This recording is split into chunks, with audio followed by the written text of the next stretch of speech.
আমি প্রথমেই ধন্যবাদ জানাই আবারও বক্তব্যের শুরুতে যে নির্বাচন কমিশন চমৎকার একটি কাজ করেছে, যা গতকালকে আনুষ্ঠানিকভাবে জাতির সামনে উপস্থাপন করেছে।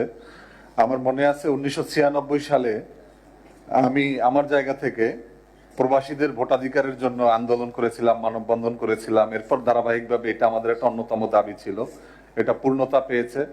এবং আমাদের আরেকটা দাবি ছিল যে যারা জেলখানার ভিতরে থাকে, যারা ভোট কেন্দ্রে বা বিভিন্নভাবে অবস্থান করে থাকে, তারা চাইলে যেন ভোট দিতে পারে, এটাও সন্নিবেশিত হয়েছে। এজন্য আপনাদেরকে ধন্যবাদ এবং মোবারকবাদ। আসলে আমরা দীর্ঘদিন যাবৎ জাতীয় ঐক্যমত্য কমিশনে কাজ করেছি।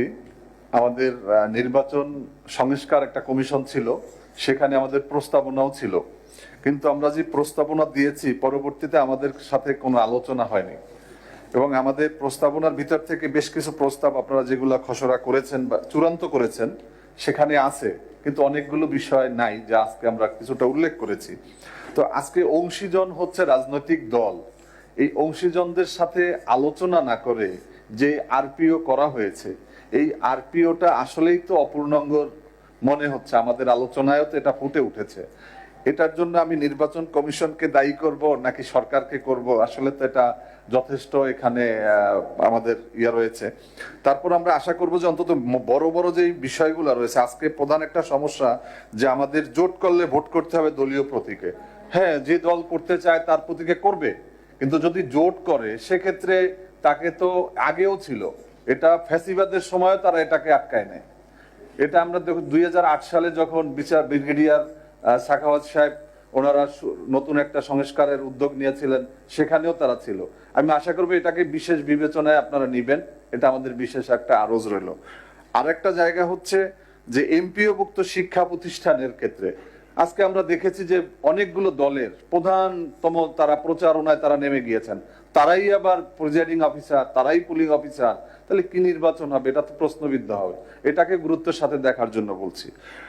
আর যে বিষয়টা হচ্ছে যে গণভোট ও জাতীয় নির্বাচন যখন একই দিনে হচ্ছে, তখন এটার সময়টা আমার মনে হয় একটু বাড়াতে হবে। এবং এটা কখন থেকে কতটুকু বাড়ানো যায়, কারণ আগে তো আমাদের শুধু জাতীয় নির্বাচনের জন্য আমরা একটা নির্দিষ্ট সময় ছিল, তা নাহলে তো এটার সময়টাও অনেক একটা আগে একজন একটা ভোট দিত, এখন দুইটা দিতে হবে, তখন ডবল সময় লাগবে। আমরা আশা করি এই বিষয়টা আপনারা দেখবেন। এখানে কাপড়ের তৈরি ব্যানারের কথা বলা হয়েছে, এটা বাংলাদেশে এটা অ্যাভেলেবেল আছে। যারা মনে করে যে পিভিসি ছাড়া চলবে না, আমাদের এই যারা হাতে ব্যানার লিখতো, এটা আমাদের একটা শিল্প ছিল। এখানে আমাদের অনেক শ্রমিক, অনেক আর্টিস্টরা আজকে কিন্তু তারা কিন্তু এই কাজ থেকে কোনো প্রকার অনেক দূরে চলে গিয়েছে। আমি মনে করি এখন অ্যাভেলেবেল আছে, আমরা দেখেছি রাস্তার পাশে। আর আজকে সবচেয়ে বড় যে বিষয়টা, এটা আমরা এখন পর্যন্ত আমরা যে বিষয়টা দেখেছি যে নির্বাচনের পরিবেশ সৃষ্টি হয় না, কিন্তু আমাদের রোড ম্যাপ কিন্তু আজ থেকে আর কত 15 দিনের মতো বোধহয় সময় আছে, আপনারা যে রূপরেখা বলেছেন। কিন্তু আজকে মনে হয় যেন আমরা সেই পুরানো ধাঁচে যেই নির্বাচনগুলো হয়ে আসছে, রাস্তার পাশে আপনি দেখবেন বিশাল বিশাল বিলবোর্ড। আজকে আমরা যারা এখানে উপস্থিত আছি, যারা যেই রাজনৈতিক দলগুলো এখানে আসতেছে এবং সুন্দর সুন্দর কথা বলতেছে, আমরা তো দেখেছি যে উত্তর কোরিয়াতেও, সেখানেও কিন্তু কাগজে কলমে একটা গণতান্ত্রিক রাষ্ট্র। আসলে কি গণতন্ত্র সেখানে আছে? আপনি সুন্দর সুন্দর আইন আমরা করেছি, এখানে যা আছে সব কি প্রতিপালন হবে? কিন্তু আমরা চাই যে যা করেছেন পুরোটাই প্রতিপালিত হবে, এবং আমরা এর ভিত্তিতে আমরা করতে চাই। আইন তো আগেও ছিল, ফ্যাসিবাদ তো সৃষ্টি হয়েছিল।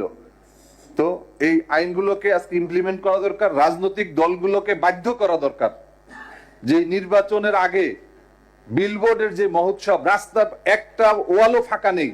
প্রত্যেক দলেরই কিন্তু ম্যাক্সিমাম বড় দলগুলো তারা কিন্তু পোস্টার সাটিয়ে ফেলেছে, প্রতিযোগিতা চলতেছে। এই অসুস্থ প্রতিযোগিতা আপনি নির্বাচনের রোডম্যাপ দেওয়ার পর থেমে যাবে, এটা আপনি মনে করতে পারেন, আমি বিশ্বাস করি না। কারণ আমি বিগত অসংখ্য নির্বাচন, আপনারাও বাংলাদেশের নাগরিক, আপনারা যারা আজকে কমিশনে আছেন, বাস্তবতা আপনারা আমাদের চেয়ে অনেক বেশি বুঝেন, আপনারা অনেক নির্বাচন ফেস করেছেন। যার কারণে আমার মনে হয় এই শুধুমাত্র 15 দিন 20 দিনের যেই প্র্যাকটিস করাতে চাচ্ছেন আমাদেরকে দিয়া, তা যদি আগে আমরা করতে না পারি তাহলে আমাদের দ্বারা এটা সম্ভব হবে না। এটা শুধুমাত্র ওই কাজীর গরু কেতাবে আছে, গোয়ালে পাওয়া যাবে না। এই জন্য আমি মনে করি যে এইটাকে, এই জন্য আমি বেশি জোর দিয়েছি এটার উপরে। আর বিটিভি, বাংলাদেশ বেতার থেকে টিভি চ্যানেলগুলোতে এই যে রাজনৈতিক দলগুলো নির্বাচনে অংশ নেবে, তাদের প্রতীক পরিচিত করার ক্ষেত্রে কোনো বিশেষ কোনো একটা বিজ্ঞাপনের মতো বা প্রতি ঘন্টায় একবার করানো যায় কিনা, এটা কোনো একটা উদ্যোগ নেওয়া যায় কিনা, তাহলে একটা সমতা সৃষ্টি হবে। বড় দলের প্রার্থীর প্রতীকের পাশাপাশি অন্য যে অপরিচিত প্রতীকগুলো রয়েছে তাও কিন্তু প্রচারের একটা ব্যবস্থা হবে বলে আমরা মনে করি। এখানে ভ্যাটের একটা প্রশ্ন আছে। আমি 2018 সালে এক জোটের প্রার্থী ছিলাম এবং নির্বাচনের পরে আমার একটা তিক্ত একটা অভিজ্ঞতা, আমি 1 মিনিট আপনাদেরকে না বললে আপনারা জাতি আরো ক্ষতিগ্রস্ত হবে। আমরা নির্বাচনে আসার পরে আমাকে একজন প্রার্থী বলল যে ইরান আপনি কি জমা দিয়েছেন, হিসাব জমা দিয়েছেন? আমি বলছি যে আমি তো দেইনি। তো আমার আরেক বন্ধু তিনিও প্রার্থী ছিল, তার কাছে জিজ্ঞেস করলাম যে কি অবস্থা, কি করেছেন? আমি মাত্র 25,000 টাকা খরচ দেখাইছি। আর নির্বাচনের ওখানের যে জেলায় যে একজন কর্মকর্তাকে 5,000 টাকা ঘুষ দিয়েছি, তিনি একটা রিপোর্ট বানিয়ে দিয়ে দিচ্ছেন। তিনি কম হলেও 50 লাখ টাকার উপরে খরচ করেছেন, কিন্তু তিনি এই শুধুমাত্র ভ্যাট দিতে হবে বলে তিনি মাত্র অল্প কয়েকটা টাকা খরচ দেখাইছেন। এটা অবশ্যই অনৈতিক এবং এই রাস্তাটাই কিন্তু সবাই চলছে। আপনি তো নতুনত্বের জন্য আমরা এই কাজগুলো করছি। জুলাই গণ অভ্যুত্থানে লেবার পার্টির একাধিক শহীদ শাহাদত বরণ করেছে। আমার পাশে ডানে যে বসা তিনি জুলাই যোদ্ধা, তিনি গুরুতর আহত হয়েছিলেন। তো আমরা মনে করি যে এই যে পরিবর্তন, এটা যেন বাস্তবে পরিবর্তন হয়। আমরা যেন এই যে আপনি 20,000 টাকা জমা থেকে মনোনয়ন পত্র সাবমিশনের জায়গা থেকে আপনি 50,000-এ গেলেন, 150 গুণ বাড়িয়ে দিয়েছেন, কিন্তু আবার খরচের ক্ষেত্রে আপনি তো 150 গুণ বাড়াবেন তো। আর তা না হলে তো বিগত 24 সালে আমাদের পিরোজপুরের একটা আসনে অনেকে বলে যে 500 কোটি টাকার উপরে খরচ করেছে, কিন্তু বিশ্বাস করতে চাই না। কিন্তু আপনাদের তো 25 লাখ টাকা বা 20 লাখ টাকা একটা নির্ধারণ আছে, এদিকে কিছু হয় না, চায়ের খরচ হয় না দিয়া। যার কারণে বাস্তব ভিত্তিক হিসাবের কথা বলেন, আল্লাহকে সাক্ষী রেখা আমরা অন্তত সঠিক হিসাব দেব, এতটুকু কমিটমেন্ট করলাম। আমার আর বেশি কিছু বলার নাই, তবে সর্বশেষ একটা কথা, তিক্ততা, এটা বলা দরকার। এনসিপির নিবন্ধনের সময় শাপলা প্রতীক তারা চেয়েছিল, কিন্তু সেই শাপলা প্রতীক দেয়া যাবে না, তার অনেক যৌক্তিকতা ছিল। এবং আমাদের মাননীয় প্রধান উপদেষ্টার কার্যালয়, রাষ্ট্রপতির কার্যালয় থেকে শুরু করে রাষ্ট্রের অসংখ্য প্রতিষ্ঠানের লোগোতে শাপলা রয়েছে এবং এটা একটা যৌক্তিক আপনাদের দাবি ছিল।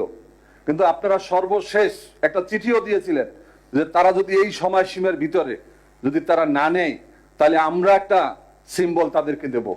কিন্তু আমরা দেখলাম আপনারা সেখানে আত্মসমর্পণ করেছেন, আপনারা সেখানে শাপলা দিয়েছেন, শাপলার সাথে শুধু কলি যুক্ত হয়েছে, কিন্তু তারা যেই প্রতীক ব্যবহার করতেছে এটা কিন্তু কলি হচ্ছে না, এটা ঠিক শাপলা ফুলই হচ্ছে। এখন আমরা মনে করি নির্বাচন কমিশনকে আমরা একটা প্রশ্নের ঊর্ধ্বে একটা জায়গাতে আমরা দেখতে চাই। আমাদের আশা, আমাদের বিশ্বাস, এই আউয়াল কমিশনকে বিশেষ করে আমি এবং আমার নেতাকর্মীদেরকে নিয়ে আমরা সামনের গেট থেকে বের হতে যেতে দেই নাই। সেদিন আমরা এই বিগত 3টে নির্বাচন বাংলাদেশকে 300 বছর পিছনে নিয়েছে।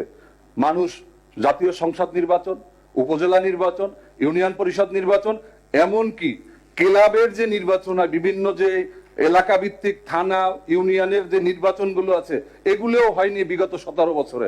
শুধুমাত্র আওয়ামী লীগ যাদেরকে বসাতো তারাই থাকতো। তা আমরা একটা সুন্দর নির্বাচন চাই, এটা একটা ভোট উৎসব চাই। আমরা চাই না যে আগামী দিনে আপনারা যারা কমিশন আছেন আপনারা পূজনীয় জায়গায় থাকবেন, এবং আমরা বিশ্বাস করতে চাই আপনারা যারা আজকে দায়িত্বে আসছেন আপনাদের উপরে আমাদের অগাধ বিশ্বাস আছে, বিশেষ কোনো দলের উপরে আপনারা কোনো প্রকার দুর্বলতা প্রকাশ হয় এমন যেন না হয়। আরেকটা বিষয় হচ্ছে যে নির্বাচনের যেই আমাদের বিভিন্ন দায়িত্ব যারা পালন করবেন, ইতিমধ্যে আমরা দেখেছি যে পুলিং এবং প্রিজাইডিং অফিসার নির্বাচনের ক্ষেত্রে বিভিন্ন প্রতিষ্ঠানের নাম চলে আসছে যে এই জায়গাগুলো থেকে নেওয়া যাবে না। যখন একটা প্রতিষ্ঠানগুলোর নাম চলে আসছে, একটা পক্ষ উপস্থাপন করেছে, আমরা চাই না যে এই প্রতিষ্ঠানগুলো থেকে পুলিং অফিসার, প্রিজাইডিং অফিসার নিয়োগ হোক।